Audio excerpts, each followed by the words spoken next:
Welcome back, students. This is Chapter 2, Part 3. And before we move through this last segment, I'd like to just briefly review with you. We've spent quite a bit of time talking about response to intervention, RTI, and how that is in place of qualifying students if there's a need for exceptional learner services. That is, RTI is in many states replacing what we call the discrepancy model that was used to qualify students. We talked about some important terms associated with RTI, the idea of research-based interventions, the idea of progress monitoring, assessing students on a more regular basis. We also talked about the need to provide intense interventions. Usually in RTI, Tiers 2 and Tier 3, we're looking at small group or one-on-one types of interventions. I shared with you that if the interventions that are implemented in Tiers 2 and 3 do not work, then there's a consideration for possible exceptional learner services through the comprehensive assessment, through a comprehensive assessment. And again, parents would be involved in that assessment and would be a part of determining whether or not that student would receive special ed services. We then moved on, using Justin as an example, to what would happen if Justin did need exceptional learner services, did need SPED or special education services. And we talked about the idea of after the comprehensive assessment, then an IEP, individualized education plan, would be developed, and based on that plan would determine where his placement would be. We talked about several of the components that comprise an IEP. It'll be important for you to be aware of those components as well. We also talked about PDSA, Plan, Do, Study, Act process. Whenever we are looking at students through the lens of RTI and even through the lens of IEP, we're looking at that bigger process of planning what students need to do, implementing what they need to do, reflecting on the data, and then redesigning or re-examining the next step, and then we kind of follow the cycle all over again. So this brings us up to the following topics. How are students with exceptionalities evaluated? How is the intent of the law implemented for IEP, which comes under the umbrella of IDEA, Individuals with Disabilities Education Act? And then what are the placement options and issues when we get ready to place somebody in special education? So you can see how this chapter flows. So let's take a look, first of all, at placement options and issues. So here's a question: who educates exceptional students? So I'd like you to think about that. Who educates exceptional students? All right, if we take a look at Justin and he qualifies, who's involved in that? Well, the answer is it depends on how and how much the student differs from average students. So someone who has a minor disability, for example, in reading, they're going to be serviced probably by a limited number of individuals, as opposed to somebody that might have intellectual disabilities or someone that might have severe disabilities. So when we take a look at the idea of exceptional students, we're looking really at a spectrum of students, and depending on where they fall on that spectrum will depend on who services them and how many people are involved. The second question is, where do they receive their education? And if we take a look at that through the same lens as we look at the first question, the answer is it really depends. Depends on the resources that are available in the school and in the community. So these questions are important questions to ask, and depending where a student is on the spectrum, depending on what resources are available, we can answer those questions. If I were there, we would do a kind of a lineup of services to show you what types of services can be provided from the least specialized, which would probably be the receiving services in the regular classroom, to the most specialized, which could be in a hospital setting or possibly in home setting. So I can't do that lineup right now, but hopefully when I return we can do it. But we can take a look at the next slide, which shows you that spectrum of services, okay? So we start with, again, we're talking about students who receive special ed services. We do have students that are receive services just through the general education teacher. They're in the regular classroom. They don't leave. There are few of those students.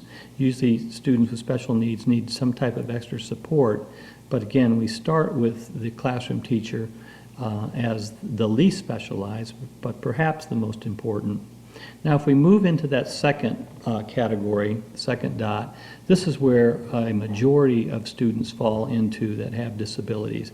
There is what we would call a consult or co-teaching with special education, with a special education teacher. Now, let me, although I have two terms in the same statement there, I want to differentiate those statements. If we talk about a consult model, we're talking about someone, let's use the example Justin. Let's say that Justin's disability is minor, or let's say that he has really improved, and so his interventions are minimal. Then a special ed teacher might come in to consult with the classroom teacher to see how he or she can best, how the classroom teacher can better support the needs of Justin, all right? So in a consult model, the special ed teacher is really just conferring with the general ed teacher, is not really working with the student. Now in the co-teaching model, this particular model, the special ed teacher is actually coming into the classroom and working with the general education teacher. So this is where the idea, the strategies of acceleration would occur. For example, a special ed teacher might do some acceleration with Justin prior to a reading lesson, getting him ready for his vocabulary, going over main characters, those kinds of things. So this is where that teamwork really becomes important. Now the third bullet is a resource teacher or resource room. You may be familiar with this model. Many of the school districts are moving more towards a co-teaching model, but there still is a resource or resource room model where the student actually leaves the classroom for a period of time. If we go back to Tier 2, it might be 30 minutes a day, and they work with a resource teacher in a room other than the regular classroom, okay? Now, when we move into self-contained classroom, we're talking about students that have pretty severe disabilities. And again, they may be academic or they may be behavior. Oftentimes, self-contained classrooms are students that have behavior issues, or they have low IQs, they're intellectually disabled, and they need that special one-on-one or very small group instruction throughout the whole day, right? I think the film that we saw, the video that we saw towards the beginning of the semester, in which we spent the day with the teacher, that would be pretty much considered a self-contained classroom. Now, just because a student is in a self-contained classroom does not mean the student can't go out to have PE, art, and music with regular students. Actually, that is encouraged, all right? But most of the instruction is done in self-contained. If we go down to the next bullet, special day school, I mentioned to you that school in Florida called CREST. This is a school where students would have special needs go to school. It depends on the district whether or not they have such schools. The state would prefer, most states prefer that students are commingled in regular education settings, but sometimes students have such specialized needs that there has to be a special school that helps meet those needs.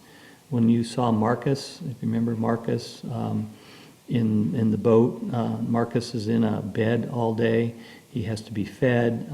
He has to be a special toilet training has to be conducted with the individuals that work with him. So he really can't be serviced in a regular school. So he goes to a special day school. Hospital or homebound, if somebody gets in an accident, has an illness, oftentimes, again, this is related to people with physical disabilities, then a teacher from the school district is hired to go out and work in the home or work in the hospital. And then residential school, this is a school probably with the most specialized help. This is where students stay there pretty much all the time and receive special care. So if we were to line you up as a spectrum, you can see from least specialized to the most specialized, you can see the types of services that can be provided with students with special needs. So here's some statistics that I think will be important for you. Students that are in this general education most of the time, in other words, they're in a regular classroom most of the time, about 52% of the students with special needs are in the general classroom most of the time. In general education classroom, about half the time, about 26% of the students are in at least a half, okay? In general education classrooms, less than half. Now, these would be students that have more severe needs, 18%. About 3% in a separate facility, and about 1% in a home or residential facility. So this is the breakdown, but the vast number of students that have learning disabilities are mostly in the general education classes. Now, we've mentioned in Chapter 1 LRE, least restricted environment, and the definition is the most enabling environment that is obtained through a direct access model. In other words, services are provided directly to the student through an environment that is most enabling or most fits the needs of that particular student. When we talk about access, we're talking about the services that are provided. Here's another way to kind of look at placements. And you can see I kind of narrowed down the options there, but you can kind of see what those options are. It's another way to kind of capture those options. So when we're taking a look at, let me go back here for a minute. So some things that I'd like you to talk about is, again, least restrictive environment. It depends on the needs of the student. It's not necessarily, oftentimes people think, well, the least restrictive environment is the regular classroom. Well, it could be, depending on the need of the student. But somebody like Marcus that we've talked about, special school would be his least restrictive environment. So it's a variable. It depends on the needs of the student. Okay. So when we talk about least restrictive environment, we want the student's life to be as normal as possible, and the interventions are consistent with his needs. Right? Sometimes that takes more than one person to assist and be involved. Sometimes it just takes the classroom teacher, maybe with assistance with the special ed teacher. It all depends. LRE should be to find the most productive setting to provide the maximum assistance. So that's a good definition to kind of hang your hat on. That's the most productive setting to provide the maximum assistance. And the trend is to place students in the regular classroom with assistance, as we've talked about that. and approximately 50% of exceptional students are now served primarily in the general education classroom. And that wasn't always the case. I just remember even back 15 years ago where most of the students, when I was a principal, most of the students were, students with special needs were served through a resource room or were taken out of the regular classroom and serviced by another individual. I'm not sure that was always the most effective. And towards the end of my principalship, we began to shift towards the idea of co-teaching, having the special ed teacher actually go in the classroom and work with students and the regular classroom teacher. All right, so these are a couple of the teaching practices that we've talked about. You can kind of look at this on your own. Collaborative consultation, again, co-teaching or collaborating, two different kinds of things. The collaborative, the special ed teacher is just sort of consulting with the teacher. The co-teaching, the special ed teacher is actually working with the teacher. And the strategies that can be used would be cooperative learning, peer tutoring, partial participation. So partial participation means that the student is in the regular classroom for part of the time, will be out of the classroom part of the time, maybe in art, music, PE, those kinds of things. So a student that is receiving self-contained instruction or instruction self-contained setting, again, we want to look at opportunities to get that student into the mainstream through partial participation. I think you're pretty familiar with instructional modifications, accommodations, and adaptations. These are all practices that are important. I'd like you to draw your attention to the right under the definition, tiered assignments. Those are examples, especially in a regular classroom, where you have an assignment, and what you might do as a classroom teacher is you might adjust that assignment to better meet the needs of those who have special needs. So if you're using a co-teaching model, and the co-teacher and the regular teacher get together, and they say, okay, here's the assignment that's coming up, the special ed teacher may very well look at that assignment and then figure out a way to modify that assignment to better meet the needs of those with special needs, okay? Under training, general and special educators, teaching students with disabilities is often viewed as a two-person job. Both need staff development. Special educators need expertise in teaching content.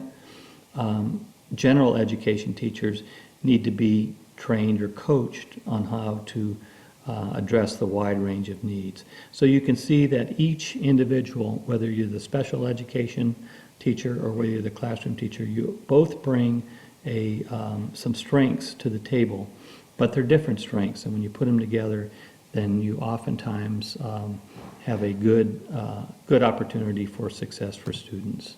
Okay. Now, one of the things the book addresses is the idea of full inclusion. It says full conclusion, but it should be full inclusion. And there are proponents that there are people out there that think that really schools should be fully exercise or use inclusion to its fullest extent. And then there are others who feel that, you know, inclusion may be beneficial, but it's not for everybody. So the questions that I would like you to ask would be, what would be some arguments for those who feel that full inclusion should be utilized all the time?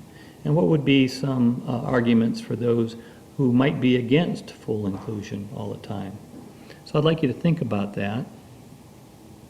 Then I'm going to go on to the next slide here.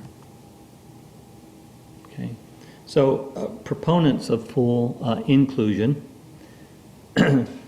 might feel that labeling of people is harmful. Putting a special ed label on them would be harmful. So if we fully included them in the classroom, then they wouldn't have a label. They feel that the research says that pull-out programs, in other words, taking students out of the regular classroom, putting them in another setting, have been unsuccessful. Well, that's not necessarily true, but that's a criticism that this group would use. People with disabilities should be viewed as a minority group and have special rights. In other words, what this group is saying is that if you have a disability, you should be given a special right to be included in the regular classroom. That's your right as a minority, as someone that has a disability. They also feel this strongly that ethics should take precedence over empirical research. In other words, putting the student in a regular classroom is the right thing to do, and that should take any precedence over which setting is the best. Now, opponents of this idea of full inclusion say that professionals and parents are pretty satisfied with that level of integration or that spectrum of services that are provided. They feel, don't mess with it. It's working. We have different options for different students, and that's the way it should be. They also say that general educators are unwilling or unable to cope with students with disabilities. Now, Juanita Pope would be an example of that. And there are some students that have some pretty severe disabilities that general educators have trouble meeting their needs. So that's a consideration. This group also says that not willing to take a look at the empirical data or the science of special education is irresponsible. And the idea that available research does not support full inclusion would be something that this group would say.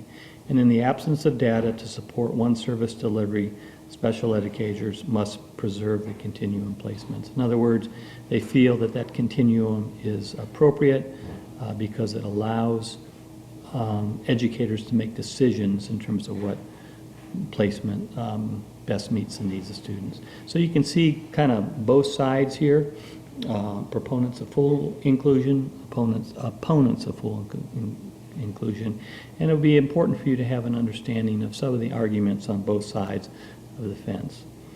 Now the next several items are, I'm giving you an example of students and then asking you to kind of determine what is the least restrictive environment. So this I think will be helpful to you, and if you have any questions about this, or if this does not make any sense to you, please jot down your questions so that we can go over them in class.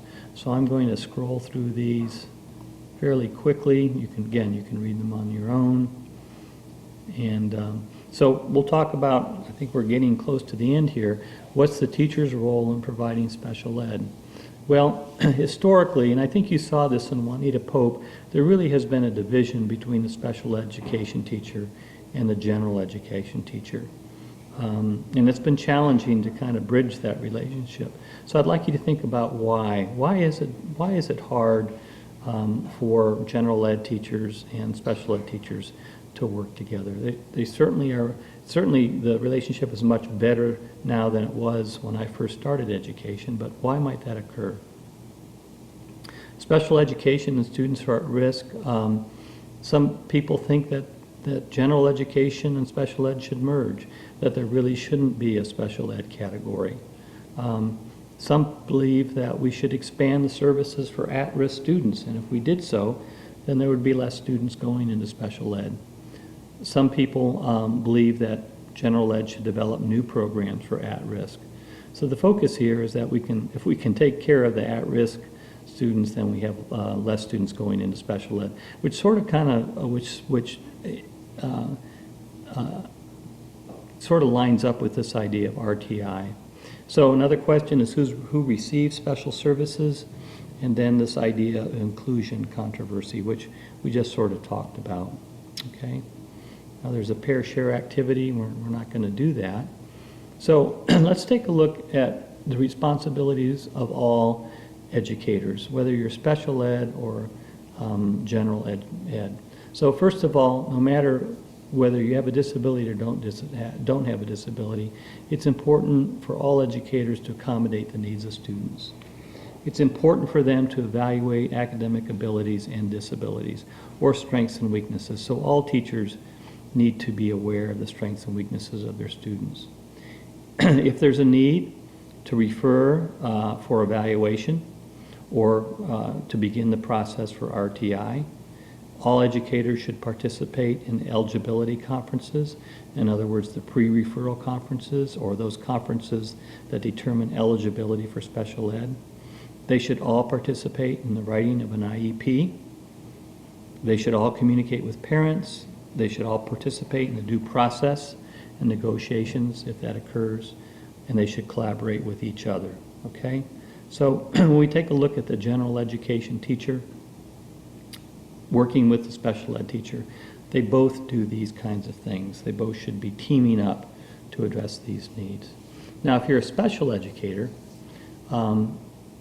your focus is going to be on a narrow group of students, a smaller group of students that have learning difficulties. So if you decide after you graduate from Young Harris and you decide to go on to get your special ed degree, your training is going to be specialized to a particular group of individuals. You are most likely going to also receive training in how to manage behavior problems. Again, students that have learning problems, many of them also have behavior problems, so this would be another part of your responsibility. You would need to evaluate available technologies that can be used to help better meet the needs of students. Here's something that's really important that most people don't think about. Special educators really need to know the laws and provisions of IDEA. Again, the IEP is a legal document. There is a lot of rights that parents have for students that have special needs, and it's very important that special educators have the knowledge, that almost kind of like a lawyer in terms of being able to understand what they can and can't do. And most important of all, and we saw this in Juanita Pope, you need to be an advocate for students with disabilities. They need somebody in their corner. All right? This slide was in Chapter 1, but I wanted to bring it back to, because we didn't really talk about it that much. But when we take a look at, you know, what are the strategies that a special ed or a classroom teacher can use to help meet the needs of students. Now, these are very general types of strategies, but they're very important. So if you look at the top, we have the dimension, the definition, and the alteration of instruction. So if you are working with special ed students, for example, Justin, you can adjust the pace or the speed of the lesson. You can make the lesson go faster or slower. You can make the learning go faster or slower. When we talk about intensity, we mean the difficulty or the complexity, all right? So if we are working on a particular skill and we're talking about the intensity, we're talking about probably breaking the skill into smaller steps and addressing each one of those steps in a more intense manner. This also can be in working with small groups of students. You can be more intense or more focused on your instruction. The structure has to do with whether or not it's teacher-directed, whether or not it's a tight or loose structure. So most special ed settings, the setting is very structured, very teacher-directed, often, again, very intense, very small steps, incremental steps to help that student achieve mastery, right? Many classroom environments in the special ed environment are not that loose. The teacher, those students have special needs. There's a limited amount of time to work with that student. So it's often very prescriptive and very teacher-directed. Reinforcement has to do with the idea of praising or rewarding behavior. And often in the special ed field, reinforcement is used to help encourage students to achieve certain behaviors. So that's an important idea.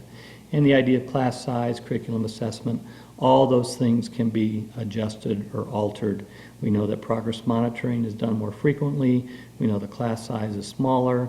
We know that the curriculum can oftentimes be different, or maybe different, maybe modified for those with special needs. So we're not getting into real specific strategies, but these 5 ideas here form the base of where to start when we're looking at meeting the needs of special ed students, okay? Now, one of the things that are challenging for special ed teachers and regular teachers is that their roles are not always clear. A student who performs and behaves poorly in school and appears likely to fail or fall short of his potential is at risk. So there is really no clear distinction between at-risk and disability, but we know that students who are at risk don't receive special ed services. Now, what's happening through RTI is that those students who are at risk oftentimes are now receiving, or now there's a co-teacher, or now getting some type of extra support that may keep them from having to go into special ed, all right? But the roles in terms of two people working together related to at-risk and disability aren't necessarily really clearly defined. Different schools will handle that in different ways. Okay, so integration of people with disabilities into larger society. You know, what are the major strategies for integrating people with disabilities into larger society? We sort of covered this in Chapter 1, the idea of normalization, deinstitutionalization, self-determination, universal design, and use of new technologies. All right, so you're familiar with a couple of those terms. There's a few others that I'd like to introduce to you in the remaining slides. So when we take a look at self-determination, this is at a point in time, for example, when a student is in high school, if he's in special ed, there's a point in time where the student, where the educators need to be listening to the student in terms of where the student feels that he or she would like to go in one's life. So we open that process up a little bit more at the age of 16 and give students more choice. Again, they're guided by their parents and they're guided by their teachers, but there's an opportunity there for students to determine their goals. We talk about person-centered planning, similar to self-determination. This is where one-on-one we sit down and ask students about their hopes, their dreams. We look at their capacity, their interests, their strengths, and we help set something up in their IEP that will enable them to transition. For example, if a student really wants to work in a grocery store, you know, one of the ideas would be to, on their IEP, would to make sure that they are able to pass a driver's test. So the school would work with that particular student on that. Universal design, we talked a little bit about in Chapter 1, and that is where we try as much as possible to make learning accessible to every student. Now, this might be having a curriculum or a program or equipment that allows students to better access the curriculum, better access learning. This is a picture of Carl Admonson. You know, I worked with Carl when I was in the school district in Florida, and he works primarily with students that are 16 or older in helping them to transition to post-secondary education or workforce. And Carl's a great person. He's very, you can see the smile on his face. He's an advocate for students, and students that are involved with Carl are oftentimes very successful because he really believes, really takes the time to help them determine where they want to go. All right? So I'm going to ask you to just to look at this. This is legal terminology, but it has to do with transition services. Again, moving them from the high school to the post-secondary. So this is just a statement out of the rules, and you can take a look and see what that looks like. Again, transition services, 16 or older, based on the student's needs. They look at their interests, their preferences, their strengths. This is where that idea of self-determination comes. It includes, you know, what type of instruction will they receive when they leave high school, what are the services they might need, what are the community experiences they should have before they graduate, how do we get them involved in employment, What are the objectives they have as an adult? So students can receive special ed services up to age 21 or 22, depending on the state. So school districts can follow and work with students that have special needs past the time they graduate from high school. Okay. Again, you can read that on your own. And then the last piece is special education in the context of standards-based reform. We all know that IDEA, No Child Left Behind, response, or Race to the Top require participation of most students with disabilities in general assessment programs. We spent some time talking about that, and you're familiar with it. Proponents of participation testing suggest that special education has not helped, it's not been helpful in terms of the accountability. Some educators point out that the average achievement of those with disabilities will always be low than the average without disabilities. So there's been a real controversy about testing students with special needs.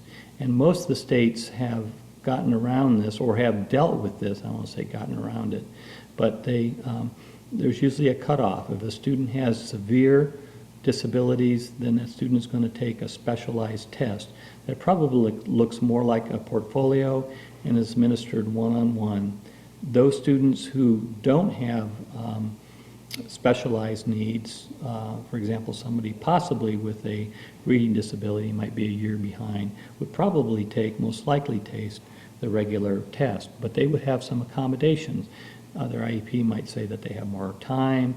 IEP might say that they're tested in a different setting. Okay? So here are some questions in this age of accountability.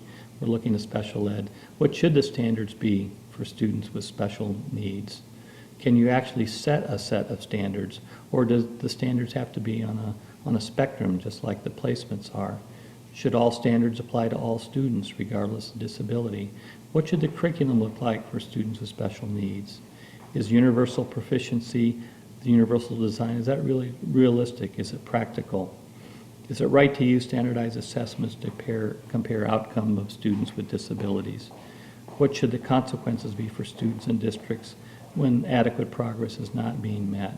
So these are all very complex questions, very complex issues that states continue to kind of work through in terms of how do you hold a district accountable? How do you hold a teacher accountable in assessing the student while at the same time working to assess the student's needs? And again, it depends. All right, there's a little practice activity, and this is the video that we started off the chapter, and don't forget your self-assessment. Hope that's helpful. Well, this is the best I can do. I apologize for not being there with you, but I'm hoping this will help you, and I look forward to seeing you on Monday when I come back from spring break. Take care.